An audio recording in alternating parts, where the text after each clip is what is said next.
Hello guys, I'm just doing this little video mainly because my very good friend Matthew Hubbard has said if I don't do it, he'll rip my head off and do something down my pipes. Anyway, that's nice. But what do you expect? Person who comes from a place called, I don't say it, but it's in Hull. Anyway, it's just to formally tell everybody that I will be leaving at the end of the month, which is actually only next week. So there you go. Actually, that's not strictly true, because when I say leaving Ongo, I don't think you can ever do that, right? Because once you've been afflicted by the Ongo and the social housing bug, right, and it never leaves you. A bit like religion and guilt. You know, I was baptised a Catholic, they poured water on my head, and then next minute they spoon fed me with a load of guilt, and I've been guilt-ridden the rest of my life. But anyway, that's by the by. The thing that people keep asking is, what are you going to do, Pat? Well, honestly, nothing. I don't want to do anything. Let's face it, I don't want to ruin the habit of a lifetime, and, you know, ambition, never had any. And why am I going to get a dollar for that now?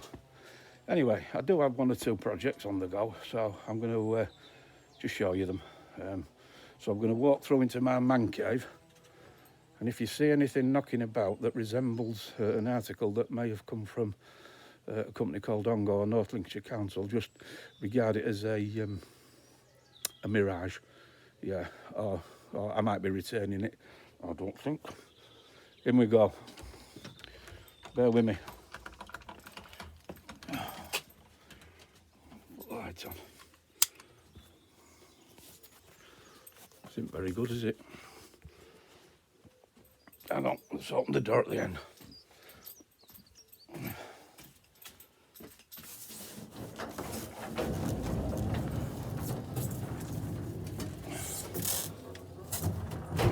It's better. Like I say, I've got a couple of projects. One of them you can actually see here. Now, with any good project, right, or when you do start a project, what you need is planning, good planning.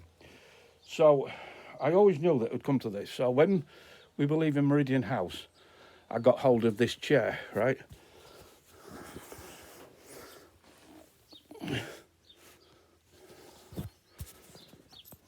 I think one or two of you might recognise it. It's a director's chair. It belongs to a director. I'm not going to say what his name is, but I can tell you his surname is synonymous with a condition, a medical condition usually found in the gallbladder. Anyway, I got that chair thinking that it would bring me divine intervention or some kind of ideas, right? And then obviously what I do is I sit in the chair and I wait for it to wash over me. Anyway, and in the end, nothing. I get absolutely nothing. Here's my planning book.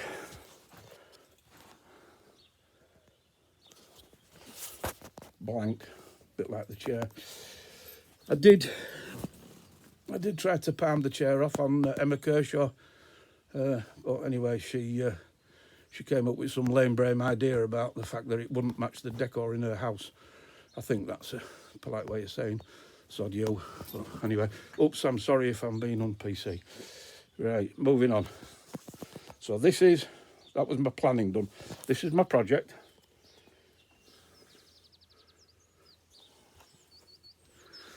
You'll all recognise it. That was my old car. I hoped that it would retire with me, but the bugger gave up the ghost before me, a bit like Steve Neal did. Let me down.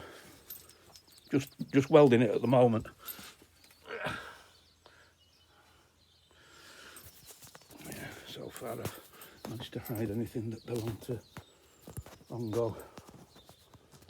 Yeah, anyway, moving on. That's one project. That's been on the go now since December.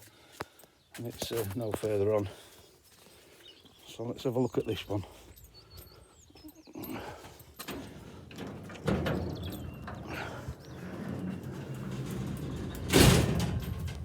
This is my pride and joy.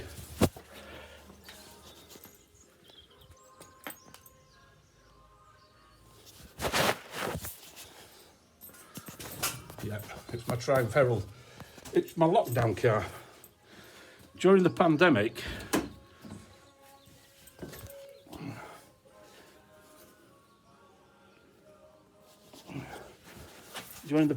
we weren't allowed to go out, do anything, or go anywhere. So what I tend to do is get into my lockdown car, as such, right? And then I can go anywhere I want. Bridlington, Hornsey Potteries, you name it, right? Anywhere I want, in my mind, with my driver. Hello. And then what I can do, he drives, I drink, and I throw my empties out the window. Like that. Anyway, it's a project. I've dropped the keys. It's a project waiting to happen. So, oh, by the way,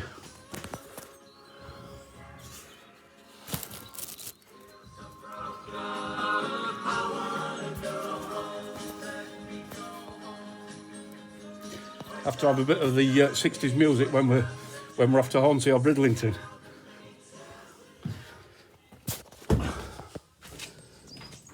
Right, back to the chair. I'm ever so sorry about the filming, but I'm having to do it with one hand. So,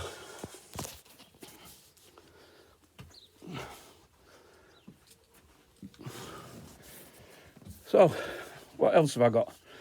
Well, I'm trying to keep away from anything domestic. Never done it before, never going to do it. So, apart from my two projects, which you've just seen, the other one that I've got on is it's the mining museum. I do volunteer at the National Coal Mining Museum, but at the moment, because of the lockdown, I can't go there. I can't visit sites. So what they want me to do is write some short stories, humorous stories, etc. And they've told me keep it clean. No chance, right? Have you ever heard of a clean miner? Good God, I spent more time. My mates have seen me more time undressed than my wife ever has. Any road. Ask Neil Key about that. He'll tell you some mining stories. The other one is my sister. She retired a couple of years ago and decided to become a property developer around the Doncaster area. And she's asked me would I like to project manage for her. I just said, oh, no chance. Bloody hell, that frightened me to death. How the hell I don't know anything about it. Never have done. I've blagged it all these years. I can't carry on. So that's out of the question, yeah. And really, that's about it. I don't want to do a great deal apart from sit in my chair, right, and just think, right, and plan, or not plan, as the case may be. So that's it from me. Hopefully I'll see you all, right. If I don't see you through the week, I'll see you through the window. To my friends and colleagues that I've worked with, it's been a blast. It's been excellent, right? We've all got to be a little bit touched to actually work in this industry. And to all the colleagues that I've never met, right? Well, I'm the friend you've yet to meet. So what I will say is Auf Wiedersehen, and I can say Auf Wiedersehen because being an ardent Brexiteer, right? I always knew that having voted to come out of Europe, I would always remain in because I'm an Irish passport holder. One of the few people within ONGO that doesn't hold a British passport. I'd like to have been a Brit, I really would. Anyway, the passport was going to cost me, well, it was £5 more expensive than a UK passport was £5 more expensive than the Irish one. And plus they wanted me to get naturalised, which it's not an operation. What it means is I've got to answer questions on things like Henry VIII, Pitt the Elder, the South Sea Bubble, parliamentary reform. What the bloody hell would I know about that? And that's why, obviously, Irish, I can have my Irish passport straight away, no problem. But the naturalisation questions for Irish passport or to become an Irish citizen are far simpler. One of them, I do know, I have an insight into what the questions are. One of them's very, very simple. It's, have you ever been to Wetherspoons on Paddy's Day and worn a silly hat? Well, guess what? I have.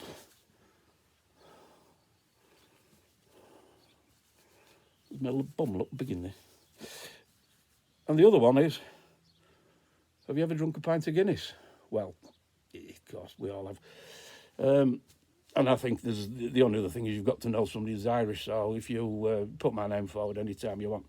Anyway, it's been nice to speak to you all, and I'll probably see you all before I disappear into the sunset. So all I can say now is goodbye, God bless, and I'll see you all in the future. And I'm ever so sorry about this, the jiggering camera and whatever, because I'm having to do this by myself. I don't have an assistant, mainly because of COVID. TTFN. Hasta la vista. Bye.